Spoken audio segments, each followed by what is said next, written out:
નમસ્કાર વિદ્યાર્થી મિત્રો, આજે અનન્ય નવોદય ચેનલમાં નવા વિભાગ ભાષા સાથે મળી રહ્યા છે. તો JNVST પ્રવેશ પરીક્ષાના કુલ 3 મુખ્ય વિભાગો પૈકી માનસિક યોગ્યતા કસોટી, ગણિત વિભાગ અને ભાષા વિભાગ, ગુજરાતી ભાષાના પ્રશ્નપત્રની અંદર કુલ 4 પેરેગ્રાફ એટલે કે ફકરા પૂછવામાં આવે છે, અનુચ્છેદ પૂછવામાં આવે છે. અને આ ફકરાની અંદર વિવિધતા સાથે જુદી જુદી માહિતીઓને રજૂ કરીને કોમ્પ્રિહેન્સિવ પ્રકારના સારાંશને સમજી શકે, ભાવાર્થને સમજી શકે કે નહીં, બાળક અર્થગ્રહણ કરી શકે છે કે નહીં એ તપાસવાનો પ્રયાસ કરવામાં આવે છે. જેમાં ગ્રામરના એટલે કે વ્યાકરણના 4 કે 5 પ્રશ્નો, આ પેરેગ્રાફ 4 પૂછાય છે, 20 પ્રશ્નો તેમાં આવરી લેવામાં આવે છે. જેમાં સમાનાર્થી શબ્દો, વિરુદ્ધાર્થી શબ્દો અને રૂઢિપ્રયોગ કે કહેવતોને લઈને પ્રશ્નો હોઈ શકે છે. આમ તો છેલ્લા વર્ષોમાં 4 પેરેગ્રાફ પૂછવાનું નક્કી થયું છે. દરેક પ્રશ્નનો 1.25 ગુણ હોય છે, એટલે 20 પ્રશ્નોના 25 ગુણ હોય છે. પેરેગ્રાફની નીચે 5 પ્રશ્નો અને દરેક પ્રશ્નના 4 જવાબો આપેલા હોય છે. ચારેય જવાબો લગભગ ગણિત કરતાં થોડું સમજવામાં વાર લાગે અથવા તો તમારું ભાષાકીય કૌશલ્ય નબળું હોય તો ભૂલો થઈ શકે એવા હોય છે. તો ઘણી વખત 4 જવાબો સમાન હોય અને વધુ યોગ્ય જવાબ કયો છે એ નક્કી કરવા માટે પણ મથામણ કરવી પડે છે. મહત્ત્વની વાત, પેરેગ્રાફને વાંચવો એ ઝડપથી વાંચી જવો એ માટે નથી. પેરેગ્રાફની તમામ લીટીઓ એટલે કે વાક્યો છે એને અર્થગ્રહણ થાય તેવી રીતે વાંચવા ખૂબ જરૂરી છે. ઘણા બધા બાળકો ભૂતકાળમાં ગણિત વિભાગ અને માનસિક યોગ્યતા કસોટી વિભાગમાં સારા ગુણ મેળવી લે છે, પણ ભાષામાં ગંભીર ભૂલો કરીને બાળકો આવે છે. તો આવી ભૂલો ન થાય એટલા માટે પેરેગ્રાફનો જે ભાષાનો વિભાગ છે એ અંતિમ સેક્શનમાં આવતો હોય, થોડી ધીરજ અને ગંભીરતા સાથે આ વિભાગને ઉકેલવાની જરૂર રહે છે. પ્રશ્નને સ્વરૂપ કેવું હોય છે, પેરેગ્રાફ કયા પ્રકારના હોય છે, એ પ્રકારના નમૂનાને આજે આપણે વિડીયોના મારફત અનન્ય નવોદય ચેનલમાં આપ જોઈ રહ્યા છો. ત્યારે આ વિભાગમાં કેવી રીતે ઉકેલ લાવી શકાય, વાંચન કેવી રીતે કરવું જોઈએ, કયા કયા શબ્દોના અર્થ આપણને નહીં આવડતા હોય તો મુશ્કેલી થશે, શબ્દ ભંડોળ વધારવા શું શું કરી શકાય, એની વાતો આપણે આજે કરીશું. અહીંયા છેલ્લા 3 વર્ષો ખાસ કરીને 2018, 2019 અને 2020માંથી પૂછાયેલા પેરેગ્રાફની અહીંયા આપણે આજે ચર્ચા કરવાના છે. તો રોબોટ એક યંત્ર છે. આ એક એવું યંત્ર છે જે ચાલી શકે છે. પહેલી પેરેગ્રાફની પહેલી લીટી એટલે કે પહેલા વાક્યને વાંચીએ ત્યારે લગભગ આપણને અંદાજ આવી જતો હોય છે કે આ માહિતી શેના માટે દર્શાવવાનો છે. આ પેરેગ્રાફ અહીંયા કઈ ઘટનાનું વર્ણન થવાનું છે, કોઈ પ્રાણી કે પક્ષીની વાત છે, કોઈ યંત્રની વાત છે કે કોઈ બનેલી ઘટના, ઐતિહાસિક કોઈ ઘટનાની વાત છે, એનો અંદાજ આવી જતો હોય છે. તો અહીંયા એક રોબોટ એટલે કે યંત્રની વાત છે, જેને વિશેષ રીતે નીચેના વાક્યોમાં રજૂ કરવામાં આવે એ આપણે સમજણપૂર્વક વાંચતા જવાનું છે. આ એટલે રોબોટ સૂચનાઓનું પાલન કરે છે. સૂચનાઓ એક કોમ્પ્યુટરમાંથી પ્રાપ્ત થાય છે.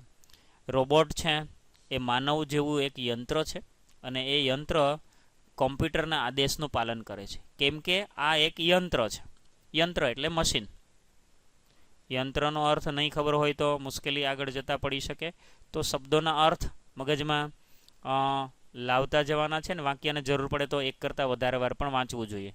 જે ભૂલો નથી કરતું, યંત્રને આદેશ આપવામાં આવે એટલું જ કામ કરે છે એટલે એમાં ભૂલો થતી નથી. જે થાકતું પણ નથી, યંત્ર થાકતું પણ નથી.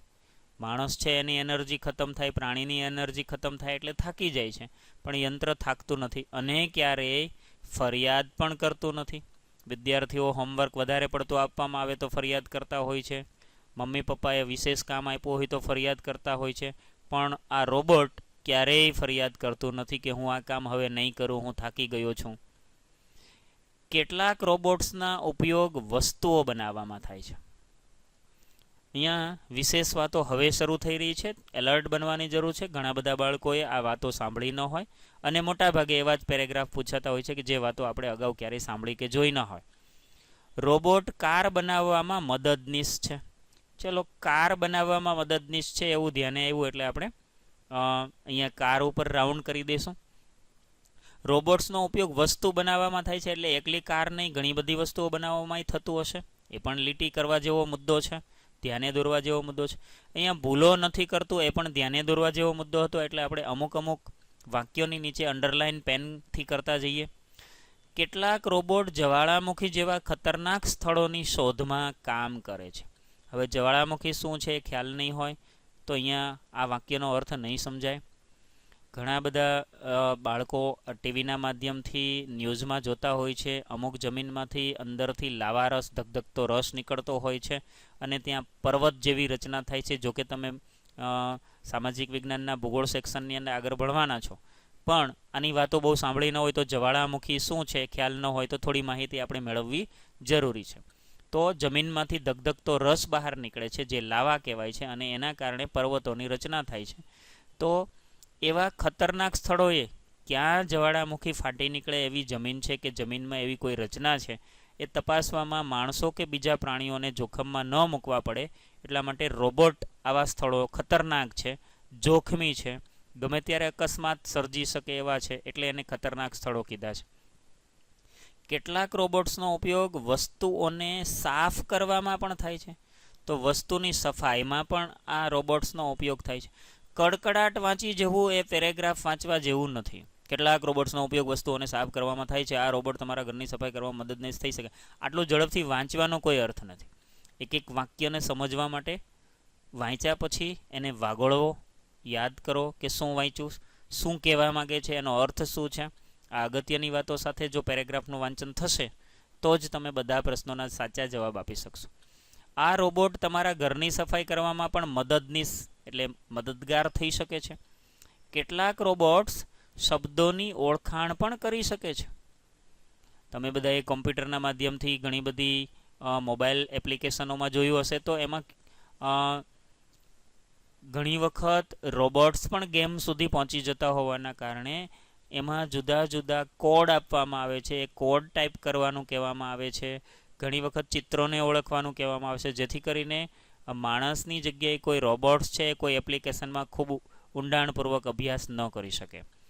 તે ટેલિફોન કોલના ઉત્તર આપવામાં પણ ઉપયોગી થઈ શકે છે. ટેલિફોન કંપનીઓ પણ ઘણી વખત આ પ્રકારના રોબોટ્સ ગોઠવે છે, જે જવાબો પણ આપે છે. કોડ ભાષાની અંદર સમજીને એના જવાબો પણ આપે છે. કેટલાક રોબોટ્સ માણસો જેવા જ દેખાય છે.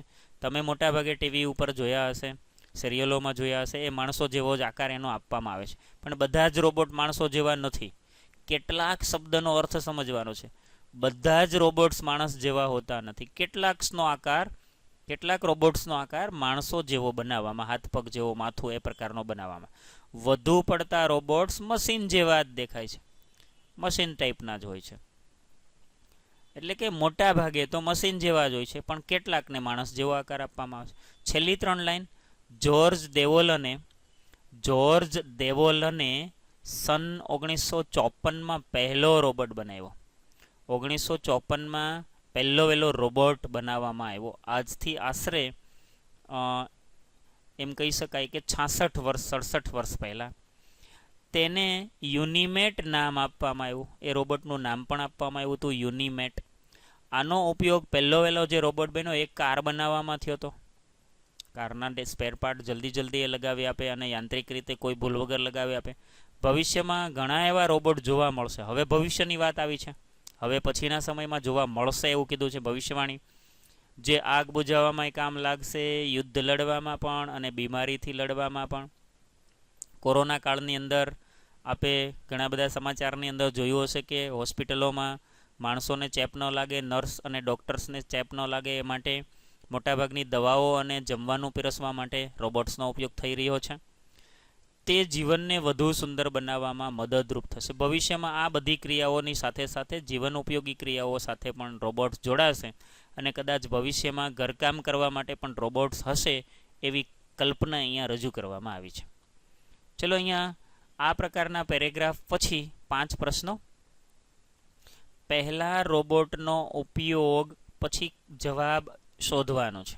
ABCD પૈકી ટેલિફોન કોલ કરવામાં થયો હતો, જ્વાળામુખીની શોધમાં થયો હતો, વસ્તુ સાફ કરવામાં થયો હતો કે કાર બનાવવામાં થયો હતો. હવે પહેલો રોબોટ બન્યો એ છેલ્લા પેરેગ્રાફની અંદર આવ્યું છે. જરૂર પડે તો નજર કરી જઈએ. જોર્જ દેવોલને બનાવ્યો, 1954માં બનાવ્યો, પહેલો રોબોટ બનાવ્યો અને એનું નામ યુનિમેટ રાખવામાં આવ્યું, પણ એનો ઉપયોગ કાર બનાવવામાં થયો છે. તો આ પ્રશ્નનો સાચો ઉત્તર ઓપ્શન ડી થશે, કાર બનાવવા માટે. ફકરામાંથી તે શબ્દ શોધો જેનો અર્થ સંશોધન હોય. સંશોધન, પેરેગ્રાફના આધારે સંશોધનનો અર્થ શું થાય? ઓળખવું, સૂચના આપવી કે ફરિયાદ કરવી. ચલો અહીંયા શોધવું, ઓળખવું, સૂચના આપવી કે ફરિયાદ કરવી.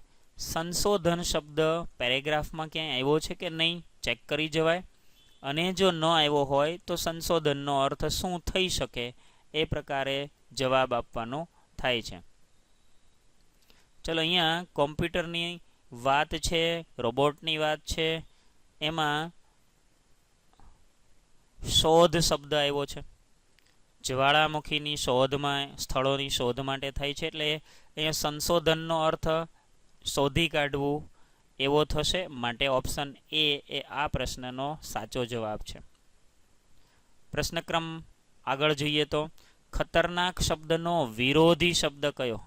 ખતરનાક એટલે ખૂબ જ મુશ્કેલ, ભયજનક, આપત્તિજનક એવો થાય, પણ એનો ઉલટો અર્થ તો જ્યાં આપત્તિ નથી, મુશ્કેલી નથી એ પ્રકારનો, તો જવાબ સુરક્ષિત.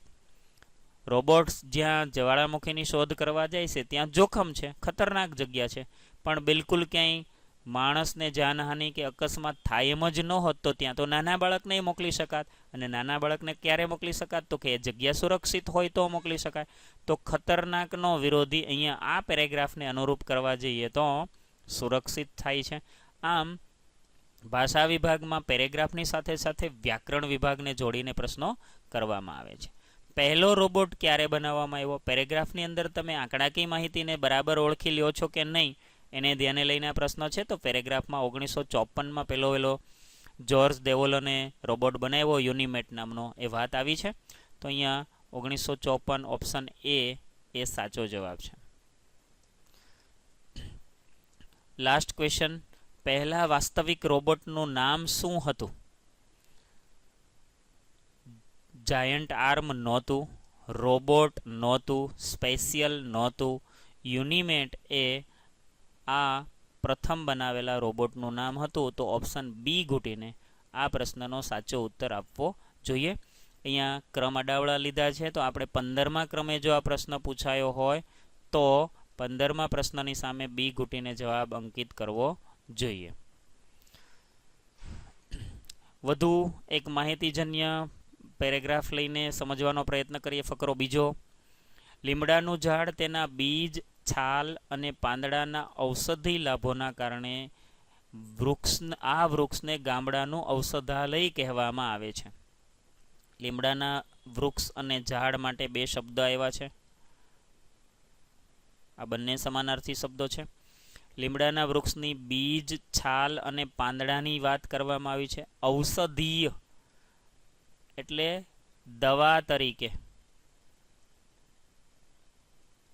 ઔષધ એટલે દવા.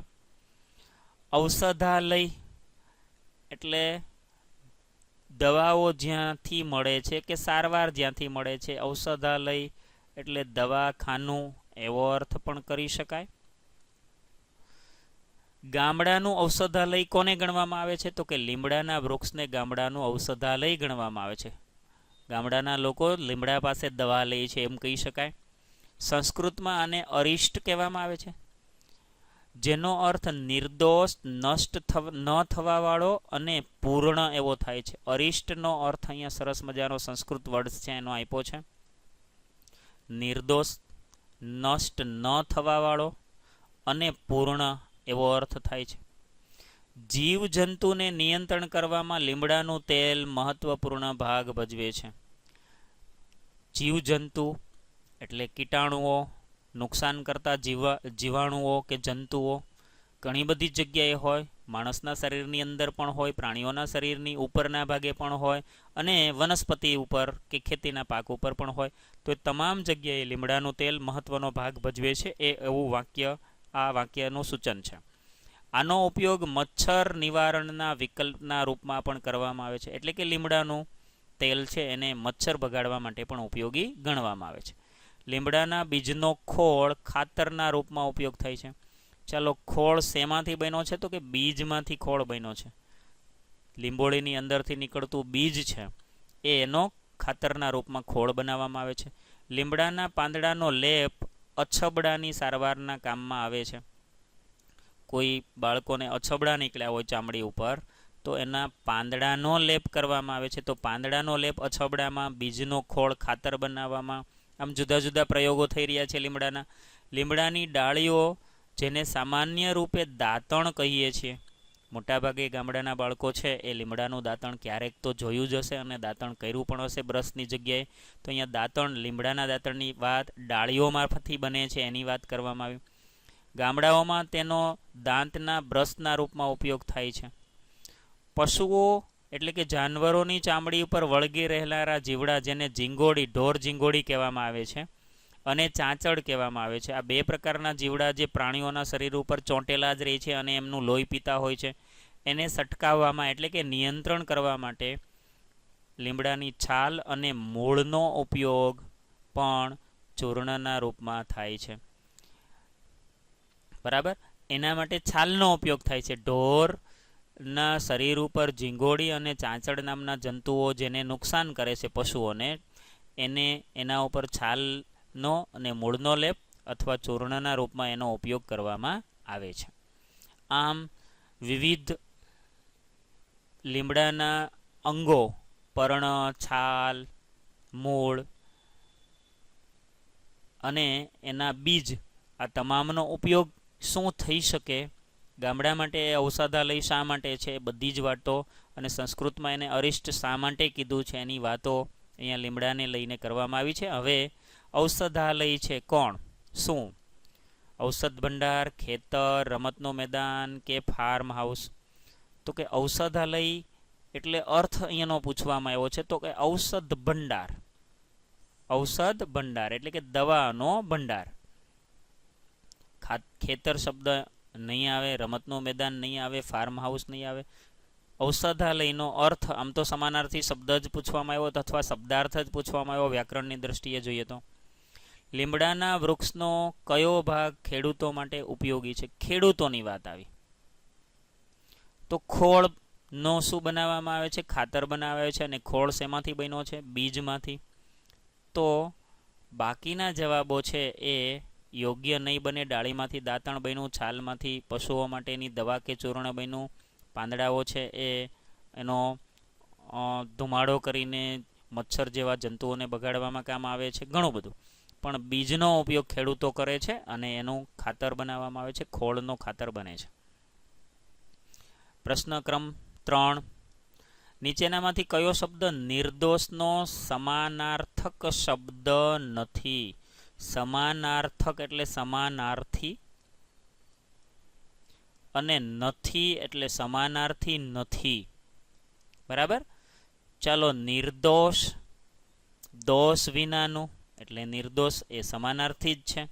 ખોડખામી વિનાનું એટલે પણ દોષ વિનાનું છે એટલે કે નિર્દોષ જ કહેવાય.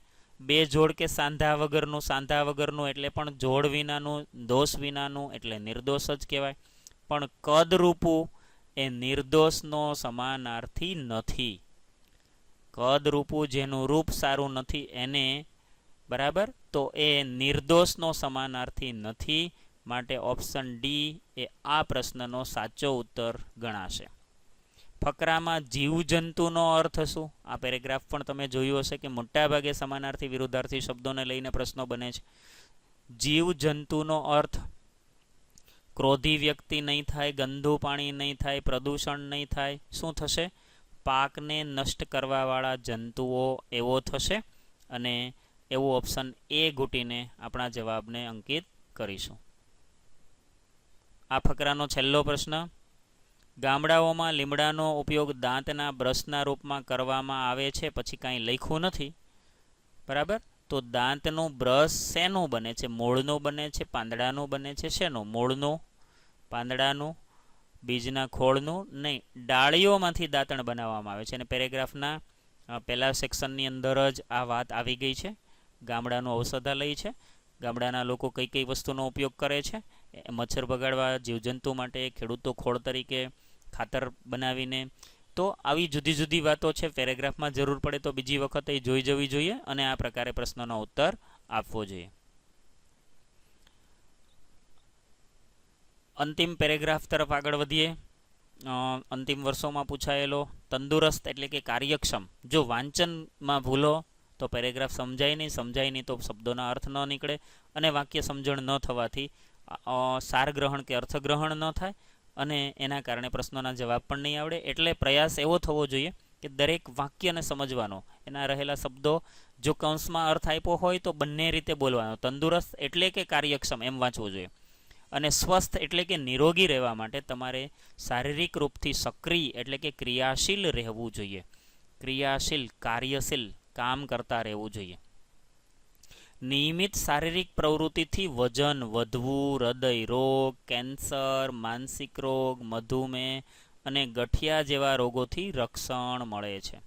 શારીરિક પ્રવૃત્તિ એટલે કે શરીરને શ્રમ આપવાથી વજન વધવાની ક્રિયા અટકે, હૃદય રોગ અટકે, કેન્સર અટકે, માનસિક રોગ અટકે, મધુમેહ એટલે કે ડાયાબિટીસ અટકે, ગઠિયાનો રોગ એટલે કે લોહી ગંઠાઈ જવાનો રોગ છે, એનાથી રક્ષણ મળે છે. બેઠાડું જીવનશૈલી, સતત બેઠા રહીએ, કોઈ વર્ક ન કરીએ, એવી જીવનશૈલીથી જોડાયેલી સ્વાસ્થ્ય સમસ્યાના જોખમને ઓછા કરવાના ઉપાયોમાં સર્વશ્રેષ્ઠ છે અલ્પવિરામ. હજી અધૂરું વાક્ય. બેઠાડું જીવનની જે સમસ્યાઓ છે એમાંથી ઉપાય લાવવાના, ઉકેલ લાવવાનો જે કોઈ સર્વશ્રેષ્ઠ ઉપાય છે તે છે નિયમિત રૂપથી સાયકલ સવારી કરવી. અહીંયા પૂર્ણ વિરામ આવ્યું, અહીંયા અટકવાનું છે. તો આજ શરૂઆતમાં જે પ્રસ્તાવના છે એ પ્રસ્તાવના જો નિયમિત રીતે કાર્ય નહીં કરતા રહીએ અને શારીરિક પ્રવૃત્તિ નહીં કરીએ તો વજન વધશે, હૃદયરોગ, કેન્સર, માનસિક બીજી બીમારીઓ થશે. બેઠાડું જીવનથી જે કંઈ સમસ્યાઓ આવે છે એનું જોખમ ઊભું થાય છે. એ જોખમ ઓછું કરવા માટેનો સર્વશ્રેષ્ઠ ઉપાયોમાં કયો ઉપાય છે? તો કે સાયકલ સવારી કરવી. અહીંયા જે કંઈ વાતો કરી એમાં અંતે એના ઉપાયના ભાગરૂપે સાયકલ સવારી કરવી એવું દર્શાવ્યું છે.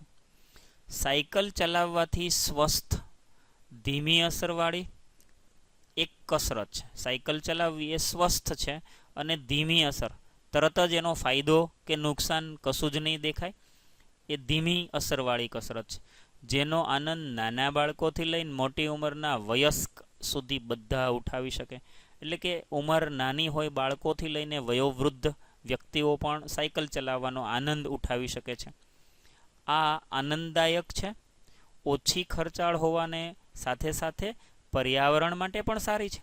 કેમ કે આ એવું વાહન છે કે જેનાથી શારીરિક કસરત તો મળે જ છે, પણ બીજા વાહનો ચલાવવાથી જે પ્રદૂષણ થાય છે, કાર્બન ડાયોક્સાઇડ જેવા વાયુઓ હવામાં ભળવાથી પર્યાવરણને જે નુકસાન થાય છે એવું કોઈ જ નુકસાન આ વાહન ચલાવવાથી એટલે કે સાયકલ સવારી કરવાથી થતું નથી. કામ પર જવા અથવા દુકાને જવા માટે આની સવારી કરવી સમયની સૌથી વધુ એટલે કે સર્વાધિક બચત કરવાવાળો ઉપાય છે. સમય પણ બચે, જલ્દી નજીકના સ્થળોએ જવામાં ચાલીને જવા કરતાં, અને સાથે સાથે કસરત પણ થાય છે સારી એવી, જેનાથી નિયમિત કસરતને દરરોજની પ્રવૃત્તિઓથી જોડી શકાય. કસરત પણ થઈ જાય છે અને આપણા કામ પણ થઈ જાય છે. એટલે કે વિવિધ વસ્તુઓ ખરીદવા માટે, બજારમાં જવા માટે પણ આનો ઉપયોગ કરી શકાય. પરિવહન, મનોરંજન અથવા રમત માટે દરરોજ 1 અબજ લોકો દ્વારા સાયકલનો ઉપયોગ કરવાનું અનુમાન છે. કાં તો એક જગ્યાએથી બીજી જગ્યાએ જવા માટે એટલે કે પરિવહન માટે, કાં તો મનોરંજન, આનંદ મળે છે. નાના બાળકો નવી સાયકલ ખરીદી હોય તો કલાકોને કલાકો સાયકલ ઘુમાવે રાખે છે, તો મનોરંજન થાય છે એમને. અથવા રમત માટે ઘણી બધી સાયકલિંગની રમતો છે, ફાસ્ટ સાયકલિંગ, સ્લો સાયકલિંગ, ઘણી બધી. તો રમતો માટે પણ એક દિવસમાં આશરે 1 અબજ લોકો સાયકલનો ઉપયોગ કરે એવું અનુમાન છે. વજન ઓછું કરવા માટે સાયકલ ચલાવવી એક સારો ઉપાય છે. જે વ્યક્તિઓનું વજન વધતું હોય એ સાયકલનો ઉપયોગ કરીને એનું વજન ઘટાડી શકે છે. આનાથી સ્નાયુ શક્તિ મજબૂત બને છે, એના સ્નાયુઓ મજબૂત બને છે અને શરીરની ચરબી પણ બળે છે, એટલે કે ઓછી થાય છે. સંશોધન દ્વારા સૂચવવામાં આવ્યું છે કે દરરોજ અડધો કલાક સાયકલ ચલાવવાથી આપણે એક વર્ષમાં જ ઓછામાં ઓછું 5 કિલો વજન ઓછું કરી શકીએ છીએ. એક વર્ષમાં 5 કિલો જેટલું વજન ઘટાડવું હોય, બહુ જ મેદસ્વી શરીરવાળા લોકો આ સાયકલ ચલાવીને પોતાનું શરીર ઘટાડતા હોય છે. ચલો, અહીંયા સાયકલની પ્રવૃત્તિની લગભગ 80% પેરેગ્રાફમાં વાત આવી છે. આ ફકરાનો મુખ્ય ધ્યેય આપણને ખાલી જગ્યાના લાભ બતાવવાનો છે. સ્વસ્થ રહેવાના, સાયકલ ચલાવવાના, કસરત કરવાના કે વજનો, બધા જવાબો સાચા લાગે છે. પણ મેં કીધું એમ ફકરાની મોટા ભાગની વાત કેન્દ્રિત છે સાયકલ ચલાવવાના લાભ. કોના લાભ? તો કે સાયકલ ચલાવવાના લાભ. ઘણા બધા કામ થઈ જાય, પરિવહન થઈ જાય, મનોરંજન પણ મળી જાય અને ત્રીજી વાત સારી એવી કસરત પણ થાય છે. તો સાયકલ ચલાવવાના લાભ બતાવવામાં આવ્યા છે. ઓપ્શન બી એ આ પ્રશ્નનો સાચો ઉત્તર છે. જ્યારે લેખકે કહ્યું કે સાયકલ ચલાવવી પર્યાવરણ માટે સારું, તો આમાંથી કયું સાચું નથી? નેગેટિવ ક્વેશ્ચન છે. પર્યાવરણ માટે સારું એટલે શું? આનાથી કોઈ અસ્વાધ્યકારક એટલે કે હાનિકારક ગેસ ઉત્પન્ન નથી થતો, એ તો સાચું છે. આને પેટ્રોલ અથવા ડીઝલ વગર ચલાવી શકાય, એ પણ સાચું છે. વાતાવરણ પ્રદૂષિત થતું નથી, એ પણ સાચું છે. આની સવારી બધા જ ઉંમરના લોકો કરી શકે, એ સાચું છે. પણ પર્યાવરણને ધ્યાને લઈને આ વિધાન છે એ કંઈ લાગુ પડતું નથી, કેમ કે પર્યાવરણ એટલે ગેસ, પેટ્રોલ ડીઝલ ન બળવું એટલે આપણો જે કુદરતી જથ્થો છે જળવાઈ રહેવો, અને પ્રદૂષણ ન થવું એટલે કુદરતી હવા છે એ મૂળ સ્થાનમાં જળવાઈ રહી છે. તો એ ત્રણેય છે પર્યાવરણ સાથે જોડાયેલા છે, પણ ઓપ્શન ડી પર્યાવરણ સાથે જોડાયેલું નથી. માટે ઓપ્શન ડી એ આ પ્રશ્નનો સાચો જવાબ છે. બેઠાડું શબ્દનો વિરોધી શબ્દ. અહીંયા પહેલા જ વાક્યની અંદર આ વિધાન આવ્યું, શારીરિક રૂપથી સક્રિય એટલે ક્રિયાશીલ રહેવું, કામ કરતા રહેવું. તો અહીંયા કામથી જોડાયેલ રહેવું, કાર્યરત રહેવું એ સૌથી શ્રેષ્ઠ શબ્દ બેઠાડુનો વિરોધી છે. બરાબર? આળસુ તો બેઠાડુનો સમાનાર્થી છે, બેકાર પણ બેઠાડુનો સમાનાર્થી શબ્દ છે. પ્રવૃત્તિમય આવી શકે, પણ સૌથી શ્રેષ્ઠ જવાબ ફકરાને અનુરૂપ જોઈએ તો કાર્યરત રહેવું. બેઠાડું એટલે બેઠા રહેવું, કામ ન કરવું, અને કામ કરવું એનું નામ કાર્યરત રહે છે. અહીંયા એક સાથે બે ઓપ્શન આપ્યા છે એટલે વધુ યોગ્ય જવાબ ઓપ્શન ડી થશે. ઘણા બધા બાળકો આ પ્રકારના પ્રશ્નમાં ઓપ્શન એ પણ લખી શકે, પણ સૌથી શ્રેષ્ઠ જવાબ ઓપ્શન ડી થશે. ધીમી અસરવાળી કસરત એટલે શું? થકાવટ ન કરે, વધુ ખર્ચ ન થાય, કાર્યક્ષમ ન હોય કે કંટાળાજનક ન હોય. બધા જવાબોમાંથી આપણે ધીમી અસરનો અર્થ બતાવવાનો છે. તો ધીમી અસર એટલે આપણે સાયકલ ચલાવવાનો મુખ્ય હેતુ જો કસરત હોય તો કસરતમાં થાક લાગતો નથી, માટે ઓપ્શન એ સૌથી શ્રેષ્ઠ જવાબ થશે. ધીમી અસર થાય છે, થાક લાગતો નથી. નિયમિત રૂપથી સાયકલ ચલાવવી બધા માટે સૌથી સહાયક છે, ફક્ત આના વગર. સહાયક હોવી જોઈએ. કોના વગર સહાયક? એટલે કે એક નેગેટિવ જવાબ છે, એને અલગ કાઢવો. ચરબી ઓછી કરીને સ્નાયુ મજબૂત કરે છે, એ તો સાચી વાત છે, સહાયક જ છે. કાર્ય આનંદ વિનોદ સાથે જોડાય છે, એ પણ સાચી વાત છે. ગંભીર અકસ્માતથી બચાવે છે અને નિરોગી રહેવું એ સાચી વાત છે. પણ સાયકલ ચલાવીએ એટલે અકસ્માતોથી બચી જ શકાય છે, એ વાત અહીંયા બંધ બેસતી નથી. માટે ઓપ્શન સી એ આ પ્રશ્નનો સાચો ઉત્તર થશે. આમ પેરેગ્રાફ બિલકુલ આસાન હોતા નથી. ઘણા બધા પ્રશ્નો એક કરતાં વધારે જવાબો સાચા હોય એ પ્રકારના એ પૂછાય છે. તો આ પ્રકારે વિશેષ મહાવરો કરવાની જરૂર રહે છે. ખાસ કરીને શબ્દભંડોળ જેનું સમૃદ્ધ હશે એમને પેરેગ્રાફ સહેલા લાગે છે. બાકી ધોરણ 4 કે 5ના વિદ્યાર્થીઓ જે આની તૈયારી કરે છે જેન વેસ્ટીની નવોદય પ્રવેશ પરીક્ષાની, એના માટે એનું શબ્દભંડોળ ઓછું કે નબળું હશે તો પેરેગ્રાફના અર્થને મગજ સુધી લઈ જવાની પ્રક્રિયા ધીમી થશે અને પેરેગ્રાફ નહીં સમજાય તો પ્રશ્નોના જવાબ આપવા મુશ્કેલ થશે. આ માટે શબ્દભંડોળ વધારવું જરૂરી છે. જુદી જુદી વાર્તાઓ, ન્યૂઝપેપર વાંચવા, વડીલો પાસેથી વાર્તાઓ સાંભળવી, આગળના ધોરણના ગુજરાતી જેવા પાઠ્યપુસ્તકની વાતો, નવલિકાઓ, નવલકથાઓ વાંચવી, શબ્દોના અર્થ જાણવા, વિરોધાર્થી, સમાનાર્થી, કહેવતો, રૂઢિપ્રયોગો, શબ્દ સમૂહ, આ બધા જ વ્યાકરણના મુદ્દાઓનો અભ્યાસ સતત કરતા રહેવું. આમ કરવાથી ભાષા વિભાગ વધુ સરળ કરી શકાય. આ જ પ્રકારે નવોદય પ્રવેશ પરીક્ષાના તમામ વિભાગોના વિડીયો આપના સુધી પહોંચે એ માટે અમારી ચેનલ અનન્ય નવોદયને સબસ્ક્રાઈબ કરશો. ભવિષ્યમાં આવનાર વિડીયો પણ આપના સુધી પહોંચતા રહે એ માટે બેલ આઇકોનને દબાવશો, જેથી કરીને નોટિફિકેશન મળતું રહે. વધુમાં વધુ વિદ્યાર્થીઓ સુધી આ પ્રકારના વિડીયોની માહિતી શેર કરવા અને અન્ય વિભાગ, ગણિત વિભાગ અને રિઝનિંગ એબિલિટી વિભાગના વિડીયો જો આપે ન જોયા હોય તો અમારી ચેનલ પર જોઈ જવા વિનંતી.